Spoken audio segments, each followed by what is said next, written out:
Oi, pessoal, sejam bem-vindos a mais um POGcast, o seu podcast descomplicado de gestão pública. Eu sou Gislaine Vieira, gestora governamental da CEPLAG, para quem não me conhece ainda, e hoje eu vou estar aqui com vocês nessa entrevista falando sobre teto de gastos. É o primeiro POGcast de 2025 e eu queria dar as boas-vindas a Carol e a Mauro, sejam muito bem-vindos. A gente vai falar com eles, são gestores governamentais também da CEPLAG que estão cedidos para falar sobre teto de gastos. Sejam muito bem-vindos, vocês. Obrigada, Gislaine, Rebeca, toda a equipe do IGPE, pelo espaço de vir falar aqui sobre um tema tão relevante, né, como o teto de gastos. Agradeço aí o convite e realmente é uma boa oportunidade a gente falar um pouco, né, sobre esse tema que aparentemente parece ser complicado, mas eu acho que é bem interessante e importante, né, para a questão do Estado. Vocês ouviram, né, pessoal? Aparentemente, porque hoje a gente vai mostrar que não é complicado e que é, de fato, muito importante para tudo que acontece no Estado. Carol, vamos começar. Para começar hoje com as perguntas, eu gostaria que, por favor, você se apresentasse para o pessoal que está nos assistindo e contasse qual foi a motivação para falar sobre este tema com o Mauro. Eu sou Carol Alvim, né, sou gestora governamental da CEPLAG, atualmente estou cedida para a Secretaria da Controladoria Geral do Estado, atuo lá na área orçamentária financeira e de planejamento e gestão. Eh, a iniciativa de falar sobre esse tema, ela vem oriunda de uma rotina que a gente já tem, né? A gente vem falando sobre controle de gastos, teto de gastos no dia a dia. Essa é uma temática que ela é muito recorrente dentro do negócio das duas secretarias em que a gente está inserido, né? Controladoria e Fazenda. E a gente vem realmente, né, conversando muito sobre isso e eu pude me aprofundar um pouco mais dessa temática participando do projeto piloto da implantação do módulo GTF do EFISCO, que a gente vai explicar direitinho como é que vai funcionar hoje. E eu participei desse projeto piloto junto com a Fazenda, e aí pude me aprofundar um pouco mais e entender mais os vieses de análise de construção desse teto e de controle desse teto. Então, a gente veio batendo muito essa bola com a equipe de Mauro na Fazenda, e aí surgiu, né, essa vontade de trazer um pouco, né, Mauro, essa temática aqui para vocês, explicar um pouquinho como é que foi esse processo, explicar um pouquinho quais foram as dificuldades que a gente encontrou e quais são os horizontes que a gente vislumbra de atuação para a nossa carreira dentro dessa perspectiva. Que legal, interessante. Bem, é isso. Eu sou Mauro Ataíde, sou gestor governamental, né, GEGOV, gosto dessa sigla, GEGOV, pela CEPLAG, já venho na área pública de algum tempo, é, Prefeitura do Recife, ela tem uns 10 anos lá, MPF também, 5, e estou há 9 anos no Estado, né? Vamos nem fazer a conta para não falar da minha idade, um pouco nesse sentido.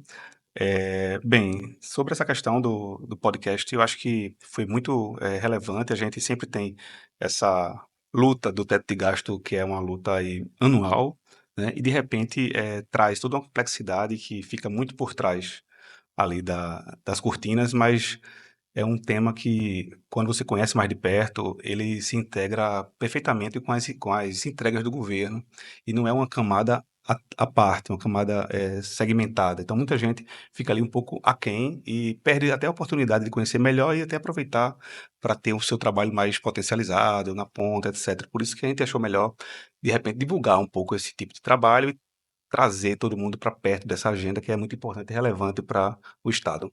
É porque os nomes assustam, as siglas assustam, né? Carol já falou uma aí que a gente vai falar melhor. Mas aí agora é a oportunidade de explicar. Explica para todo mundo, por favor, Mauro, o que é. Vamos começar com o teto de gasto. O que é teto de gasto? Então, teto de gasto, essa sigla, esse termo, né, ele começou a partir da publicação de uma emenda, a emenda 95 de 2016, que ela preconizava o seguinte, que o ente público isso podia gastar praticamente a liquidação, né, no caso a gente chama liquidação, mas é o pagamento lá do ano corrente para o ano seguinte e acrescido da inflação. Para não ficar tão complicado assim, como é que a gente pode exemplificar isso? Digamos que uma família que ganha aí R$ 20.000, que é uma boa renda, no ano corrente ele gastou 20.000, no ano seguinte ele vai gastar ali, pelo teto de gasto, ali um percentual da inflação. Então, vamos colocar aí uma inflação de 5% de IPCA, só para ficar aqui bem didático. Então, eu estou lá, R$ 20.000, 5%, no ano seguinte ele só pode gastar 21.000. Então, R$ 1.000 a mais. No entanto, esse teto de gasto na área federal ficou muito amarrado, ficou bem rígido. Por quê? Porque na prática, quando você tem essa amarração, e aí usando mesmo o exemplo da família, você vai gastar somente R$ 1.000 a mais, mas digamos que essa família começou a receber mais renda, conseguiu oferir uma renda de 25.000. Então ficou lá R$ 4.000 a mais que eles são obrigados a gastar. Bem, na prática, essa emenda colocou essa regra por 20 anos. Então, a gente viu ao longo dos anos que teve várias questões, pandemia, situações realmente recorrentes, que o teto de gasto foi realmente teve que ser alterado, furado, como o pessoal coloca na mídia. E hoje em dia, esse termo teto de gasto foi até atualizado, né? O arcabouço fiscal percebeu que estava muito amarrado, não estava sendo cumprido e ficou adaptado para um termo chamado de marco fiscal, muito mais aderente à realidade. O que é que o marco fiscal faz? Ele é diferente do teto de gasto, que amarra a despesa independente da receita. Uhum. No marco fiscal, você atua pela receita. O que é que isso quer dizer? Vamos pegar o mesmo exemplo da família. Então, aquela família de R$ 20.000 nesse mesmo ano, pelo marco fiscal que está sendo colocado, e aí é importante colocar que aqui é de forma bem simplificada para ficar bem didático, tá?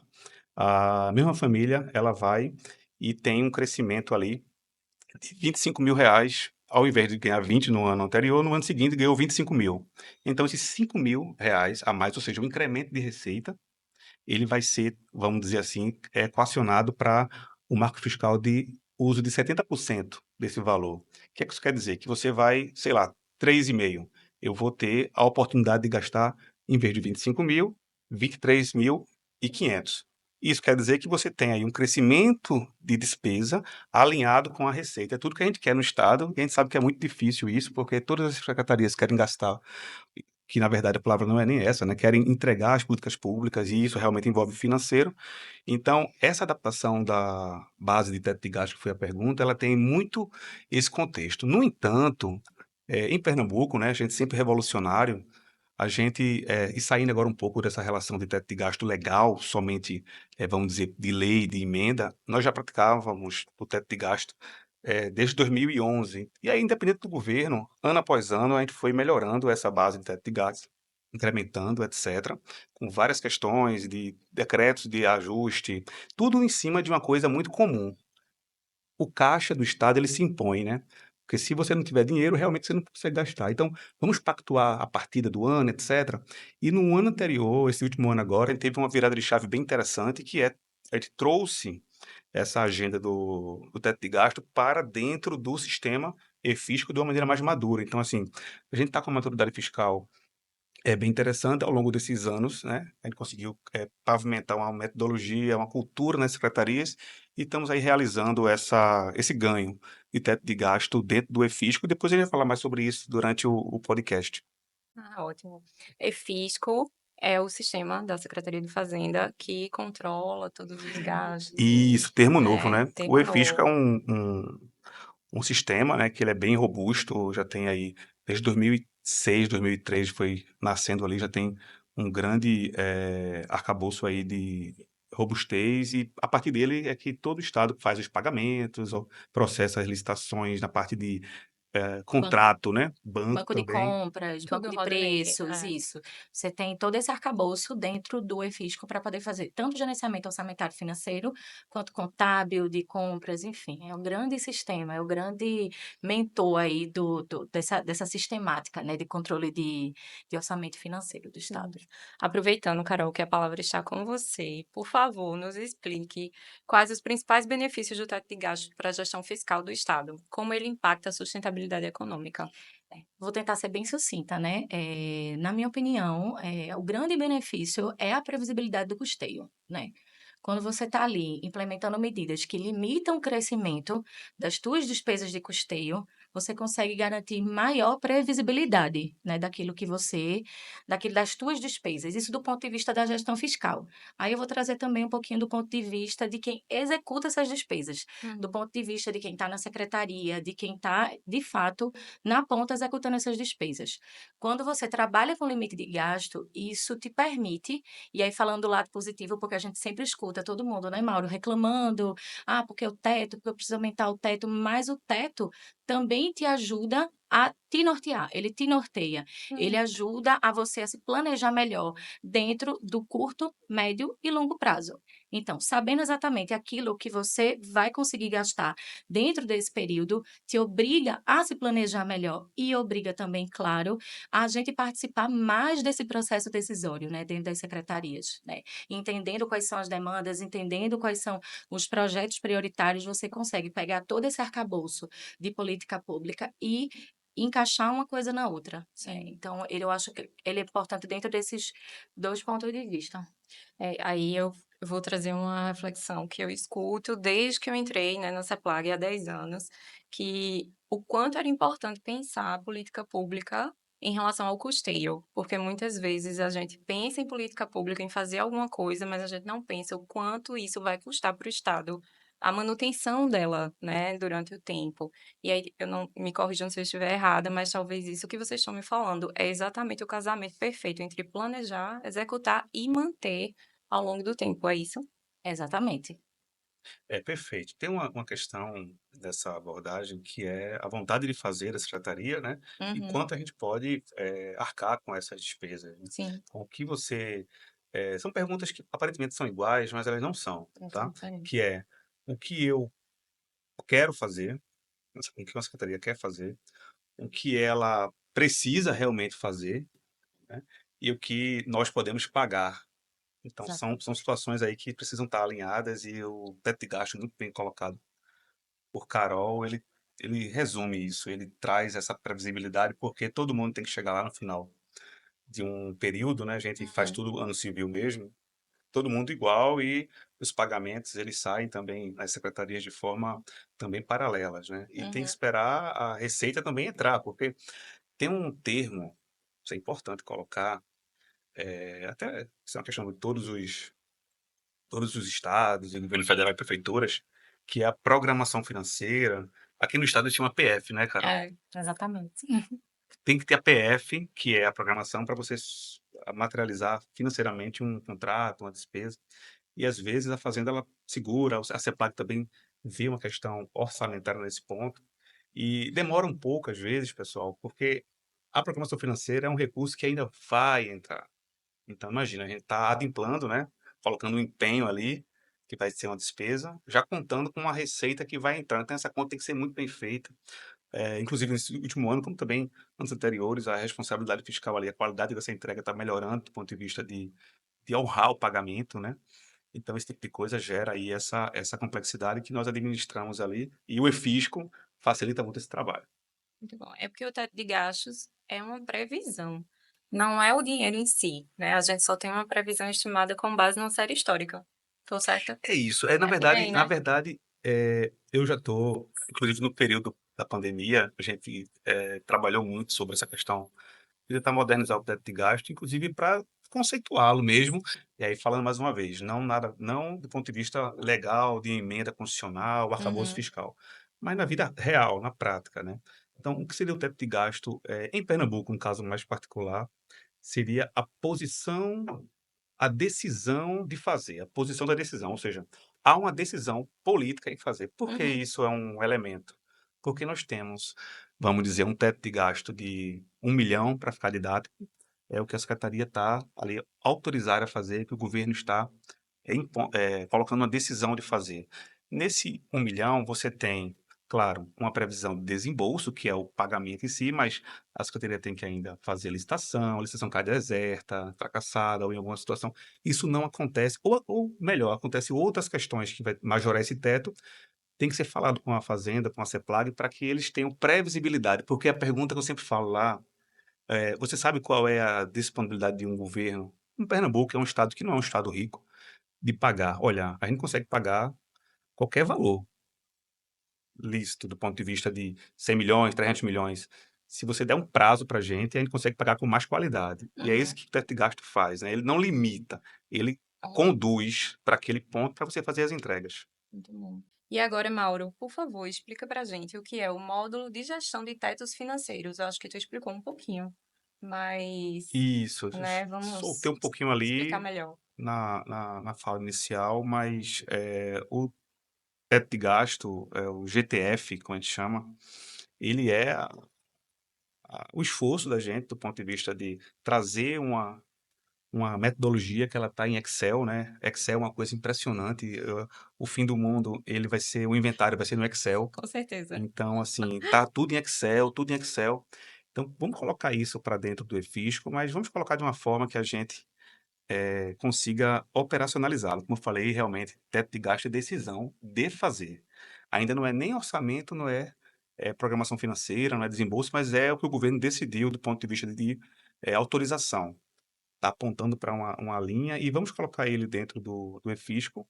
Agora a pergunta é, o teto de gasto ele não pode ser uma coisa que seja rígida, porque o governo é plural, há várias situações, há uma enchente, há uma situação de força maior que precisa ser realmente amparada e não precisa ter que esperar o teto de gasto alterar ou Uhum. mudar para que isso ocorra.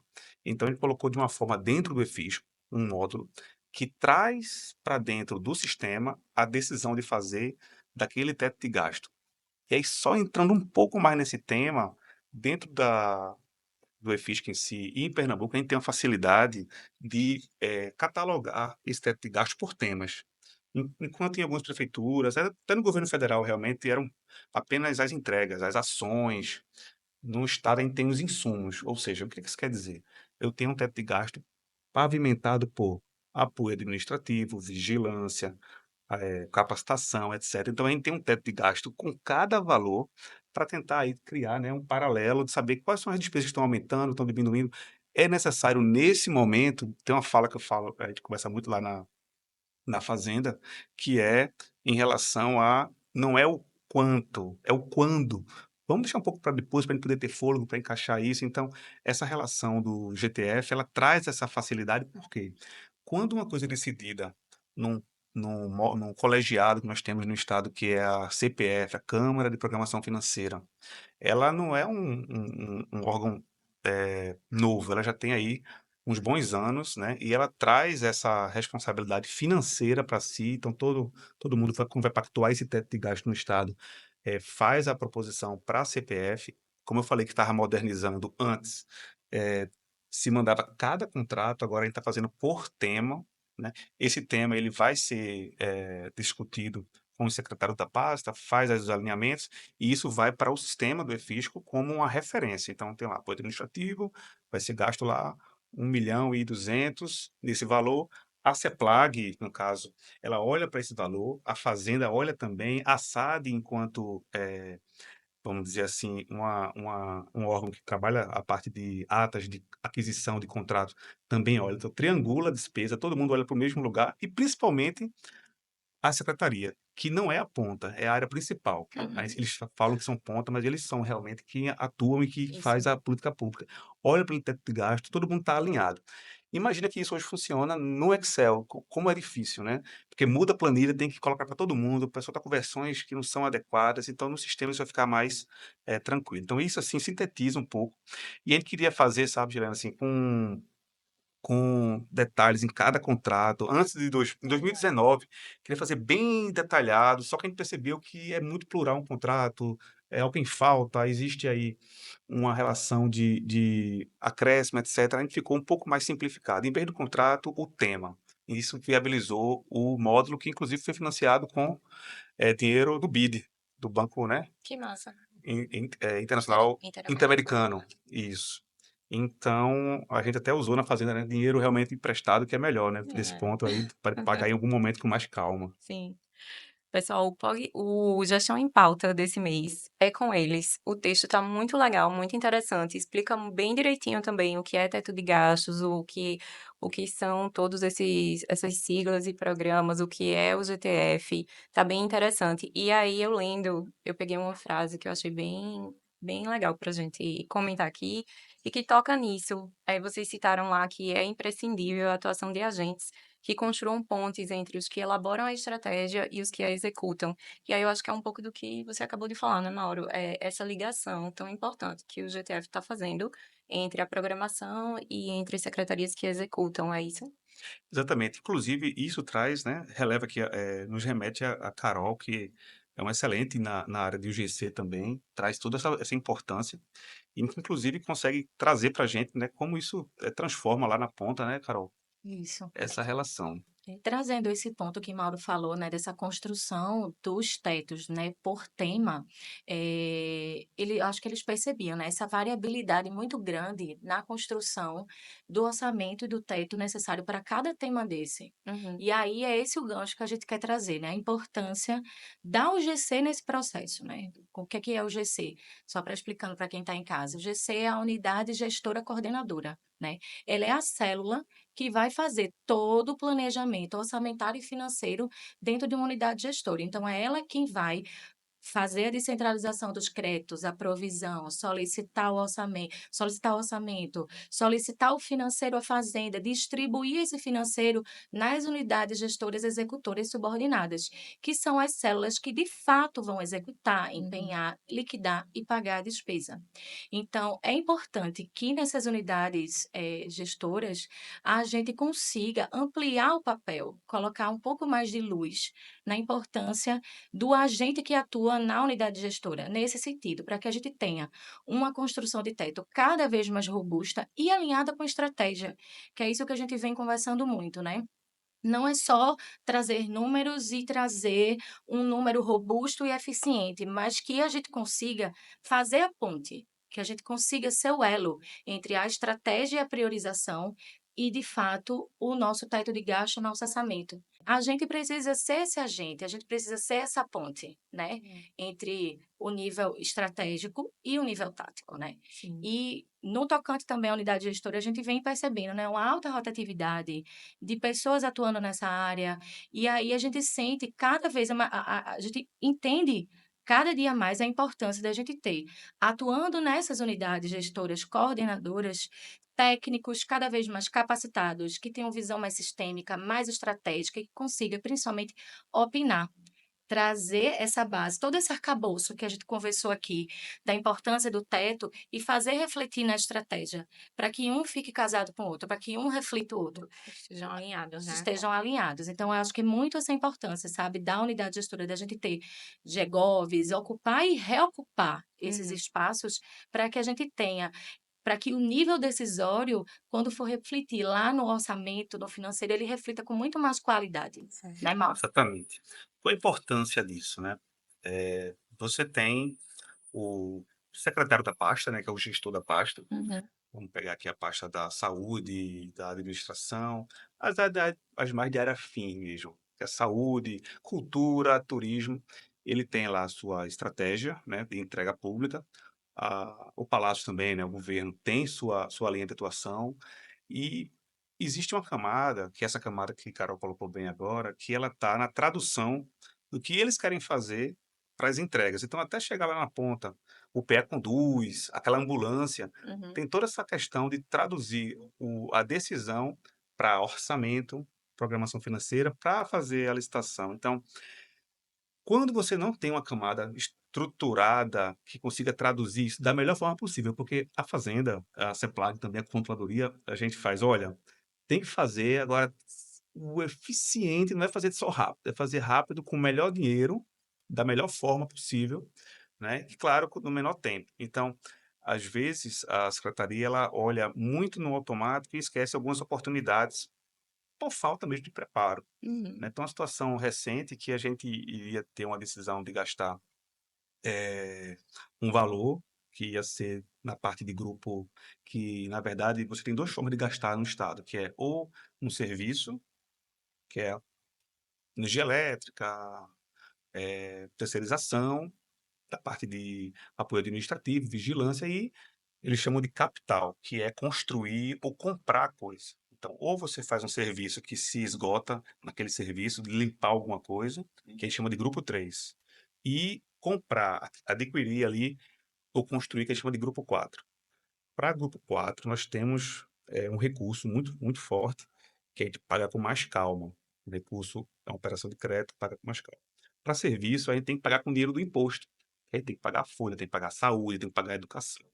Então, às vezes, nessa área, se você for com menos expertise, você gasta alguma coisa de grupo 4 com dinheiro que era para gastar com serviços de educação e saúde. Então, a gente Uhum. conseguiu aí contornar situações em que economizou fluxo de caixa na ordem aí de mais de 100 milhões no ano. Então, esse tipo de camada de UGC, ele é muito valioso para o governo.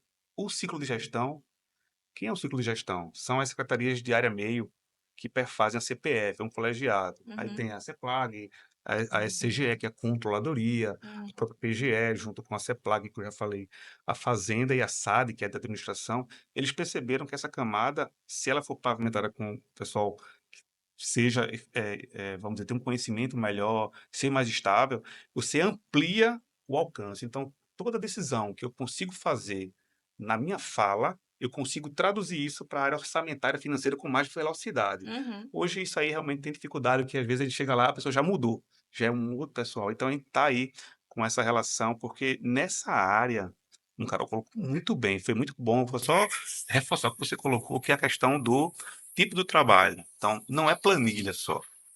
Por exemplo, eu sou um cara de orçamento há um bom tempo. E eu não sou lá tão bom em Excel, eu sou bom em estruturação de processos orçamentários e de indicadores.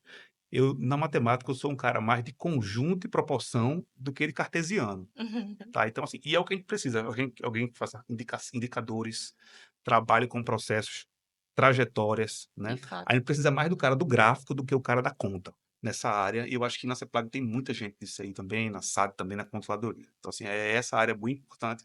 A gente está bem feliz aqui com essas inovações e essa divulgação para que isso seja aí conhecido por todos. De fato, precisa de uma visão sistêmica, né, Exatamente, de como funciona todo o processo para conseguir gerenciar melhor na sua UGC, no caso, né? exatamente. Eu percebi, então, que o capital humano, no caso, a competência técnica das pessoas que estão lá na UGC, influenciam diretamente o sucesso ou não da parte orçamentária e tudo mais, né, teto de gastos. E aí, na opinião de vocês, quais foram os maiores desafios enfrentados para a implantação, assim, tanto do teto de gastos como do GTF, assim, e como vocês superaram isso? Eu vou falar do ponto de vista, né, de UGC, né, Uhum. na controladoria, como eu falei no início, a gente participou do projeto de piloto de implantação do GTF lá na controladoria, e os principais desafios, primeiro foi a mudança de cultura, né? Você trazer uma inovação, você trazer uma necessidade, algo que vai modificar uma rotina estabelecida, já gera um certo desconforto. Então, você precisa trabalhar as expectativas das pessoas e conquistar as pessoas para que elas entendam a importância daquilo que tá querendo ser feito, né? Uhum. Eu acho que essa foi a primeira dificuldade. Eu acho que a segunda dificuldade é um movimento de planejamento. É a gente provocar as pessoas para se planejar melhor, para pensar melhor sobre aquilo que quer executar, pensar melhor nas suas políticas. Então, sentar com todo mundo, entender o que é que vai ser feito, quanto é quantificar, Uhum. mensalizar essa despesa. Então, assim, é um esforço que demanda você sentar, conscientizar as pessoas. Eu acho que esse foi o principal dificuldade, assim, é realmente fazer esse movimento de antecipar o planejamento, fazer e provocar as pessoas a pensarem no que vão executar. Isso parece fácil, mas não é nada fácil. Não é. Eu acho que o GTF, ele foi muito bom nesse sentido também, Uhum. né, para qualificar um pouco melhor e nos dar horizontes mais realistas e robustos sobre aquilo que a gente vai ter em curto, médio e longo prazo. Então, trabalhar essa perspectiva junto com quem está me ajudando a construir o teto, melhora bastante essa relação. Isso do ponto de vista do GC, né. Verdade. E o ganho, né? Qual o ganho disso? Quando você faz um trabalho e você coloca controle no trabalho, o que vem logo inicialmente é mais trabalho, né? Porque controle, ele traz mais trabalho. Então, esse foi um dos desafios para fazer o sistema. A gente não queria que o GTF desse trabalho, ao contrário. A gente reduzisse essa perspectiva e oferecesse um ganho. Um ganho na perspectiva do eu estou fazendo isso, mas eu vou fazer só uma vez e eu não preciso fazer uma planilha à parte. Ela é a própria base de dados. Então, eu Uhum. vou trabalhar lá dentro do eFisco, eu vou baixar o arquivo, ter um download lá, e a equipe lá me perdoou depois de tecnologia, né? Porque eu fiquei no pé, não. Olha, a equipe, o arquivo que baixar vai ter que ser o arquivo que vai fazer upload, o mesmo arquivo, só vai mexer nos números. Não dá para fazer, olha, então a gente não tem como avançar aqui, tem que baixar e subir bem fácil. E o ganho é o seguinte, estando ali, cada vez que ficar lá, a gente vai aumentar o prazo daquela programação financeira que a gente, no estado, a gente faz por tranche. Eita, o que é tranche? Por parcela. Uhum. A gente faz por parcela, quadrimestre. Então, a partir dele, a gente vai lá, a gente conversou com o pessoal do caixa, mas Mauro, vamos ceder muita programação financeira? Não, mas está estruturado. Aí vamos lá, e Carol também ajudou bastante, porque deu confiança nessa parte do ciclo de gestão, por ser da controladoria. Vamos fazer 6 meses. Então, a gente lá cruzou os dedos e demos 6 meses E de prazo. programação financeira, ou seja, a gente já forneceu ali muito recurso já adimplado. Então, esse tipo de situação melhorou a resistência, que é natural, a pessoa percebeu que não era mais um trabalho, era o trabalho dela melhorado. Então isso fez o ganho, e o ganho ele realmente traz um benefício, grande nesse ponto. Uhum. Eu digo muito que a gente vive na nossa bolha de planejamento, orçamento e gestão, e para a gente é muito natural planejar as coisas, né? Assim, eu acho que até na nossa vida pessoal, a gente tende a fazer as coisas muito bem planejadas, mas isso não é um parâmetro geral para as pessoas. Assim, quem está fora da bolha de planejamento, orçamento e gestão encontra uma certa resistência a pensar dessa forma, né? De forma mais metódica e organizada. E aí, um trabalho como esse, de fato, agrega muito, até para a mudança em outros setores, talvez, né, das secretarias, assim, a forma de pensar, ela começa a ficar sistematizada de uma maneira diferente e talvez até mais eficaz, né? Certeza. A ordem do dia, né, tem um termo bem importante nesse ponto, que é o seguinte: tem secretarias que você consegue gerir pela ordem do dia. O que é que isso quer dizer? Vamos ver o que a gente pode fazer hoje, uma secretaria menor, não menos importante, tá? Uma secretaria com menos estrutura, porque não precisa de uma mega estrutura. Turismo, cultura, que consegue com uma estrutura enxuta fazer várias coisas. Você Uhum. consegue fazer pela ordem do dia porque a parte de custeio, de máquina, vigilância, portaria, são menores, o prédio é menor. Agora imagina, né, uma saúde, uma educação, não dá para gerir pela ordem do dia. Você tem que fazer um planejamento enorme e a gente faz essa provocação com as secretarias, que é o seguinte: quando está ali nos meses de outubro, novembro, que a secretaria está lá empenhando ainda o ano, a gente já manda para fazer o ano seguinte. Eu não acabei nem um ano ainda. Eu tenho que me preocupar com o ano seguinte, claro, tem que se preocupar com o ano seguinte, né? Então, essa área de planejamento você colocou bem, tem que se preocupar com isso, mas a equipe que trabalha com contrato, né? Porque o contrato tem um fator Uhum. complexo aqui que é importante. O contrato em si, ele não está alinhado de janeiro, não é, a dezembro, como está o orçamento. Os contratos, eles estão ali de maio, Perfazem isso, os... maio a abril, eles passam para o ano seguinte, né? Inclusive, uma dica muito boa, e uma dica aí, fala assim, erga omnes, né? Uma dica geral para qualquer tipo de escala, é você tentar pegar os contratos, quando possível, colocar ali para meses de referência, os de serviço para maio, e você consegue fazer isso com um bom tempo, né? E você diminui esse impacto de ficar trocando contratos a cada mês. Você coloca todos aqueles do mesmo grupamento para algumas áreas do ano, que é estratégico, de serviço, ali por maio, perto de Sídio, a parte lá de ata de serviço, de entrega, mais para o final do ano, porque está mais barato as entregas, porque você consegue preços de escala melhor.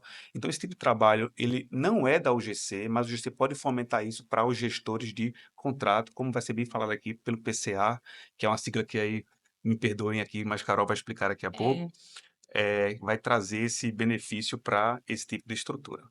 aproveita, Carol, e explica pra gente, por favor, o que é o PCA. Então, a gente está falando aqui, né, sobre a importância de antecipar, de planejar, né? E o PCA, ele é o Plano de Contratação Anual, né? Ele é um instrumento inovador, ele é um instrumento que veio com a nova lei de licitações, a 14133, né? A lei de licitação que substituiu a 8.666. E ele é um instrumento inovador porque ele obriga a administração a se planejar um ano antes para o que vai contratar. Então, ele começou a ser obrigatório a partir aqui no estado, na verdade no país todo, em 2025, e demandou, claro, das unidades que, se elas não tinham a cultura de fazer esse planejamento de contratação antes, que elas realmente iniciassem. Na controladoria, a gente iniciou esse processo já sabendo toda a dificuldade que a gente já ia ter em 2025, a Uhum. gente começou esse processo no final de 2023. Ah, legal. Então, o plano de contratação de 2024, ele já foi, toda a contratação que rodou em 2024, ela já foi norteada por um plano validado pela titular da pasta. Então, a gente não rodou nada que não estivesse previsto no plano de contratação anual 2024. ter rodado isso antes foi um privilégio, porque nos permitiu aparar as arestas e fazer um planejamento de 2025 muito mais eficiente, com muito mais propriedade. A gente sentiu um pouco de dificuldade no início, mas em 2020, para o de 2025, a gente passou o ano passado inteiro fazendo esse planejamento. O que é esse planejamento? O que é que está nesse PCA? O PCA nada mais é que um grande instrumento, uma grande lista onde você vai colocar tudo que você vai contratar ou todos os contratos que vão precisar ser aditados naquele período por alguma razão. Aí você vai estimar um valor, uma data pretendida para essa contratação e um detalhamento maior desse objeto. Então, gerado esse PCA, sentando com todas as áreas que executam a política daquela secretaria, né? Você vai sentando com todo mundo, vai entendendo quais são essas demandas, e aí gera-se esse instrumento, e esse instrumento, ele foi submetido à aprovação tanto da SAD quanto da CPF. E uma inovação desse ano é que o nosso teto de gasto, ele já reflete esse PCA. Então, ao fazer a análise do teto de gastos, foi levado em consideração o plano de contratação anual da secretaria, ou pelo menos parte dele, né? É uma inovação, mas eu vejo muito mais forte esse movimento de fortalecer essa cultura de planejamento. E aí eu vou destacar mais uma vez o papel da UGC. Normalmente esse papel ele é capitaneado nas secretarias pelas unidades de compras, né, pelas gerências de compras. E aí, tendo a experiência de ter a UGC ter capitaneado isso na controladoria, eu vejo o quanto que é importante a gente também se inserir nesse contexto, né? De trazer questionamentos, de você entender como aquela política, como aquela contratação ela é transversal ou ela se complementa a algo que já está em andamento ou a algo que está previsto a um curto, médio e longo prazo. Então, fazer essa crítica sobre aquilo que está sendo contratado e ajudar na pactuação, porque todo esse plano de contratação ele passa também por uma validação da titular da pasta. Então, a gente auxilia muito nesse processo, porque chegar lá, o que é isso? A gente vai poder informar e até os impactos daquilo no custeio em um determinado período de tempo. Então, o PCA foi essa peça que está perfeita? Não, é um processo que a gente vai amadurecendo no decorrer dos próximos anos. Mas eu acho que já foi extremamente positivo, porque veio para reforçar essa importância de se planejar antecipadamente. Claro. E auxilia também a comunicação entre os setores, que é uma Exatamente. questão, né, bem problemática em algumas secretarias, os setores não se Exatamente. comunicam, e pelo que você está me dizendo, ajudou a integração, né, das partes e conhecimento Exatamente. dos problemas que muitas vezes a gente nem sabe que a outra porta está Exatamente. tendo, né?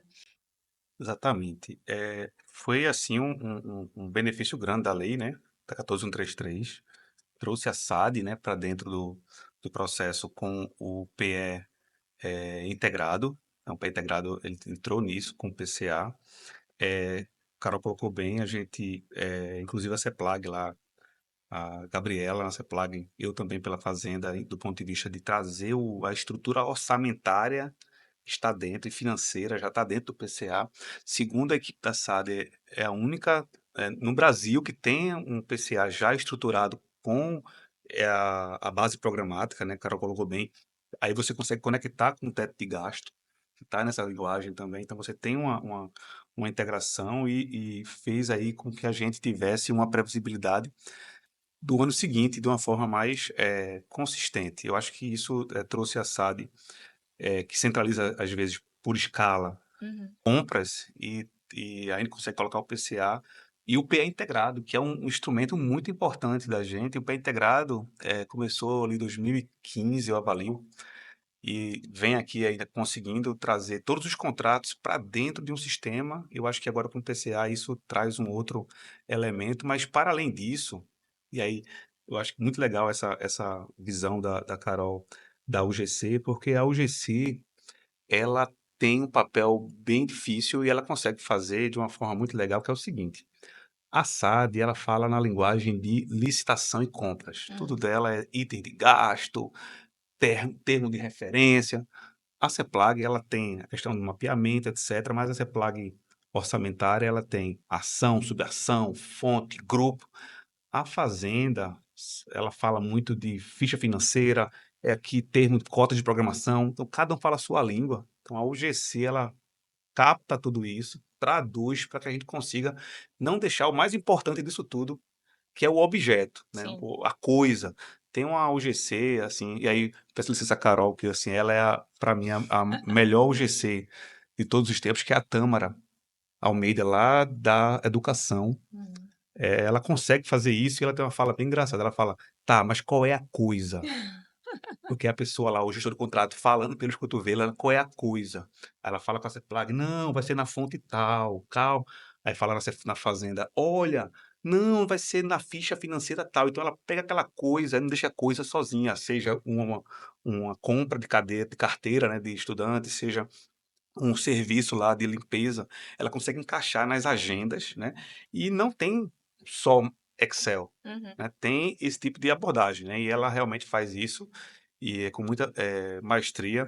Inclusive a UGE também, que é um termo novo aqui, que é quem executa essa relação, tem também uma camada que não é nem de planejamento, é mais de fazer mesmo, que na educação, por uma tempestade perfeita também lá, a Helena, que também para mim é uma das melhores UGS também, conseguem fazer isso com a execução de uma forma que consiga potencializar o quê? Um gasto adequado.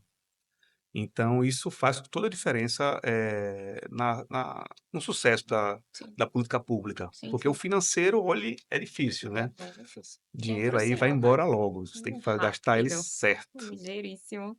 E aí, eu fiquei com uma dúvida agora, não sei se vocês, conseguem me dizer essa informação. Todas as secretarias adotaram o GTF? Assim, quais estão já usando, quais ainda vão implementar? Como é que tá isso? Então, eu aprendi uma coisa, tem um tema chamado ágil, né, uma forma de fazer, mas antes do ágil, do método ágil, existia a questão do cuidado, né, então você faz por piloto. Sim. Então você coloca ali nas secretarias menores, naquelas É. mais próximas da gente, então o GDF ele já está para todas as secretarias disponível, no entanto, a gente fez o piloto com as 5 secretarias mais próximas do governo, do ponto de vista de ciclo de gestão, pelo tamanho ser menor, né, o Uhum. risco ser menor também, colocamos 6 meses, e no ano passado concluiu Ah, legal. esse piloto. Carol, foi ótimo, assim, ensinou muita coisa pra gente, beneficiou muito nosso trabalho. Essa relação do ano agora de 25, uma novidade, que não é só uma coisa, né, uma vitória do governo em si, mas é do Estado. O Estado em si, a gente começou a pactuar o ano em janeiro. A gente nunca fez isso. Os anos, havia pactuações pela complexidade. Uhum. Como eu falei, foi uma evolução, independente de qualquer tipo de gestão, mas uma evolução que foi realmente crescendo. E esse último ano agora, realmente, a virada de chave foi muito boa, muito relevante. Então, a gente está pactuando em janeiro, né? E dentro do GTF, a gente vai colocar para todas as secretarias esse uso. Esse uso é, vamos dizer assim, assistido, Sim. para quem não for esses 5 pilotos, né? E do piloto, no caso, vai ficar definitivo, ou seja, a gente não vai Ah, tratar, que vai legal. abandonar a planilha para esses 5, né? E as outras secretarias vão ficar ali assistidas ainda com uma parte Uhum. vamos dizer, em Excel, tal, porque como é coisa muito séria, não pode dar errado, não tem essa possibilidade, porque os serviços têm que acontecer. Sim. Mas traz para a gente um benefício bem interessante, inclusive vai ser parâmetro para o marco fiscal, né, que é aquilo que eu falei logo no início, Sim. que era teto de gasto, uma coisa muito rígida, e aí ficou para marco fiscal, que é um percentual, essa premissa por dentro do EFISCO, lá dentro do GTF, trazer para a gente quanto é, né, que nós vamos poder gastar, né, Excelente. com essa relação, sem a coisa mais complicada, que é bem sério isso, pessoal. A coisa mais complicada para o Estado é você colocar dinheiro numa secretaria, aquele dinheiro não vai ser gasto, porque outra secretaria é uma escolha, né? O povo gosta do trade-off. Demorei a falar essa palavra, porque é bonita, né? É Trade-off, não chiquíssima. é? Bem, é a escolha lá. Eu vou ter que Chiquíssima. escolher aqui ou aqui. Bem, é onde o governo precisa que faça, mas que aconteça. Então a gente não está guardando dinheiro, a gente quer aplicar de forma correta e que ela aconteça. Ah, então, pessoal, estamos falando de uma iniciativa de sucesso, né? Já que o GTF deu certo e já vai ficar como uma iniciativa definitiva em 5 secretarias e tende a crescer. Que bom, parabéns para vocês, parabéns para nós, né, enquanto Estado, que estamos Isso. sempre Na área, melhorando os vitória do governo, processos. uma Parabéns. benefício do governo foi um Que time todo, né? massa. Ali a Fazenda também Muito bom. acreditando muito nisso, com o CEPLAG. Que massa. E aí, Mauro, como a Câmara de Programação Financeira, que você já citou algumas vezes, tem modernizado seus processos e qual o papel do Business Intelligence nessa transformação? Assim, a gente tem falado muito sobre dados, cultura de dados, e a gente sabe que isso é um insumo importante, principalmente hoje em dia, né, para análise e modificação de políticas. Então, como isso tem funcionado na CPF? Pois é, assim, a CPF ela veio, vamos dizer assim, se beneficiando, das suas próprias decisões em melhoria e evoluindo os termos de controle, onde começou lá olhando as notas fiscais lá atrás, né, uma década atrás. E aí hoje ela já percebeu que esse trabalho já fica ali para a área de controle interno, você já tem ali alguma coisa de execução que já é da LOA, então ela começou a compactar e simplificar esses processos para o maior benefício que é a trajetória fiscal da execução. Uhum. Então, esse tipo de compactação foi bem importante porque recentemente a gente não tem mais a necessidade de mandar todos os processos para a CPF, que é o termo mais falado se a gente tivesse uma rede social dentro do estado nessa área, era tá na CPF, mandamos para a CPF. Escuta de Seria Mauro, lá. se tu me permite uma observação que eu acho que é importante, Aham. uma contribuição excelente do GTF, que é tirar do gestor a necessidade de pactuar tudo na CPF, como vinha sendo na prática. Então, hoje você pactua o teu grande teto, teu teto está implantado no GTF e tu vai trabalhar em cima daquilo que já está pactuado. Isso é ótimo. Então, você só vai precisar submeter a CPF novamente àquilo que não tinha sido previsto e pactuado anteriormente. Então, esse é um ganho tremendo, De porque a agilidade, depender né? da demanda, você tinha que mandar quantos ofícios para a CPF Isso. por mês, pedindo essa solicitação de programação financeira ou pedindo autorização, né, para Uhum. poder contratar, aderir uma ata, abrir uma licitação, enfim. Então, nos dá esse horizonte, Um né, ganho de com agilidade certeza. E imenso, você né? centraliza, né? E a confiança também, mas a confiança vem um pouco da maturidade que a CPF percebeu, e fomentou nas secretarias com o tempo, né? Sim. Você faz um documento só, a gente chama lá o pessoal da controladoria também, eles são, botam esses nomes também bem bonitos, lá você chama de report. Aí Chique. você escolhe, bota esse nome bem bonito lá. Aí a gente, então, vamos aproveitar esse documento, colocar tudo isso lá dentro, quanto vai gastar, dizer os impactos. O controle interno faz um trabalho muito sério, né, de olhar a necessidade. E esse documento vai para a CPF e isso, dentro desse processo, como o Carol colocou bem, actua. O que é que quer dizer isso? 600 contratos que antes ia um por um naquela secretaria, ele vai somente nesse documento. Então, imagina Nossa. o volume e não só de cada um, é para o ano inteiro, né? Então, a gente está ali mudando uma coisa que era de nota fiscal, né, para esse volume. Veja como mudou completamente a forma. O GTF ele traz o espelhamento disso. Aprovou o report lá, Uhum. isso só para o GTF e todo mundo fica vendo que aquele teto está Nossa, muito legal. pactuado. Ficou muito legal. Pessoal, infelizmente nosso tempo está acabando. Eu achei que foi super interessante. Passou rápido demais. Eu tinha mais perguntas para fazer, mas aí, quem quiser entender melhor, conhecer mais, assim, para finalizar, vocês gostariam de deixar algum lugar para as pessoas procurarem informação ou dizer mais alguma coisa sobre o tema para as pessoas se aprofundarem?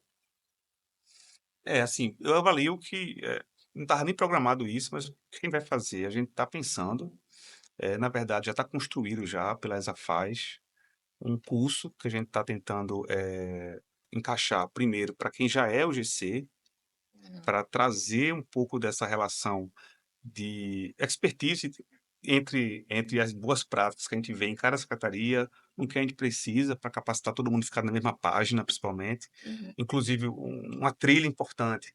E aí, falando aqui mais para a equipe que tem o PFC, né, que é o plano de formação continuada, fez com uma trilha, um curso lá muito bom também, de pré-requisito para o curso que a gente quer fazer, seria o curso de orçamento lá do Marcelo, Uhum. um pouco da área de fisco do Marco Pires também, da parte de UGC, e a partir desses dois cursos a gente iria fechar essa, vamos falar assim, essa capacitação com esse curso de gestão de teto de gasto, que a gente vai lançar Massa. lá pela ESAFAZ e de repente é uma coisa que você vai trabalhar com indicadores, vai ficar mais perto de uma coisa que a gente às vezes faz determinado trabalho e a gente não sabe nem por que está acontecendo, você começa a entender e perceber esse trabalho.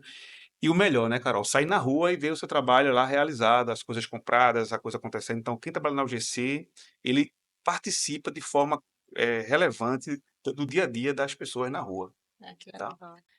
Carol, aproveitando, quer dizer alguma coisa também para a gente finalizar?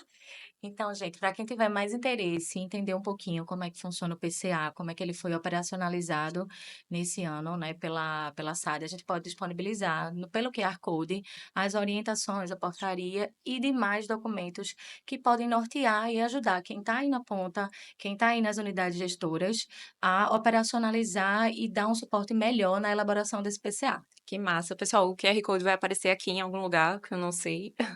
E aí vocês acessam esses documentos para entender melhor, tá? E aí é isso, pessoal. Infelizmente chegou ao fim. Eu queria agradecer muito a Carol e a Mauro por trazerem essas informações tão importantes, né? Deixar a gente conhecendo melhor o que é o GTF e essa transformação que está ocorrendo aí nos bastidores, que nem sempre a gente que está em outros processos fica conhecendo. Foi muito legal. Muito obrigada por participarem. Sejam sempre muito bem-vindos.